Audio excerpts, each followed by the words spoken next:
People everywhere are buying and even hoarding toilet paper because of the COVID-19 pandemic. And the question is why, and what can we learn from it? This is Dan from sermonsnack.com, bite-sized truths in 5 minutes or less. As you've no doubt seen by now on the news and social media, people are trying to make sure they're ready to be at home for weeks or even months, and they're stockpiling items. And for whatever reason, people have focused on making sure they have toilet paper. So much so that stores are almost completely sold out. They may have other items like rice and canned goods and dried food, but they don't have toilet paper. And so the question is, why are people doing that? And is there something we can learn from it? What I think happens is this. People are overwhelmed with the prospect of trying to prepare for being at home for weeks or even months. They're not ready for a pandemic. And so in the midst of those overwhelming feelings and all the things swirling around, one thing emerges, which is make sure you have toilet paper. And so it becomes like this miniature game that they want to play. And in their head, the rules are really clear. I just need to make sure I have lots of toilet paper. I can go to different stores. Here's the ones that are going to have it. I can go in the evening or first thing in the morning, or I'll line up or I'll run to the end of the store.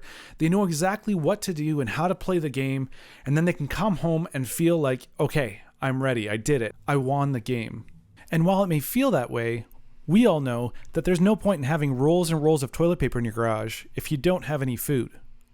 What's interesting is that I think we as humans do this in many areas of our life. For example, with health, you might be focused on only eating organic food, but you don't bother with portion control. Or with finances, people will focus on really small things like can they make sure to buy no-name brand ketchup that's on sale, but they'll ignore bigger things like their oversized mortgage or credit card debt, or even investing and making sure they're ready for retirement.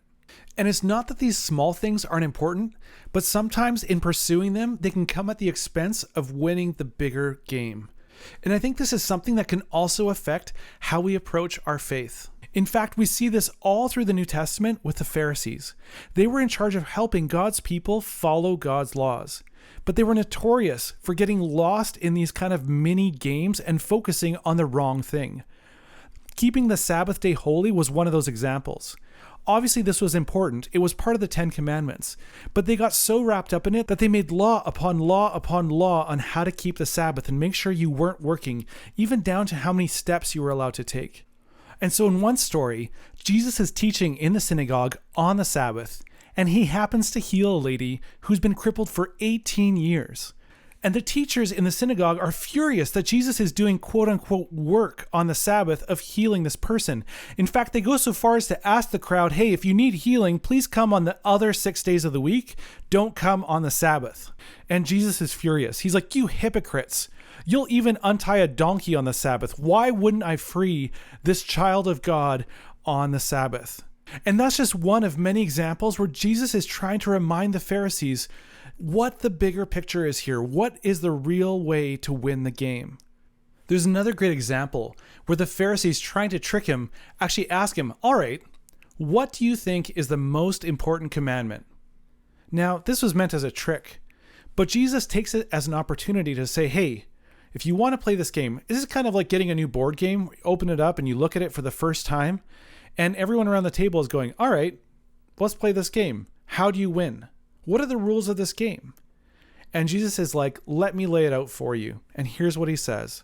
Love the Lord your God with all your heart and with all your soul and with all your mind. This is the first and greatest commandment. And the second is like it. Love your neighbor as yourself. All the law and the prophets hang on these 2 commandments. Jesus is coming to remind us. He's like, if you want to know how to win the game, here's the basic version. Love God and love others.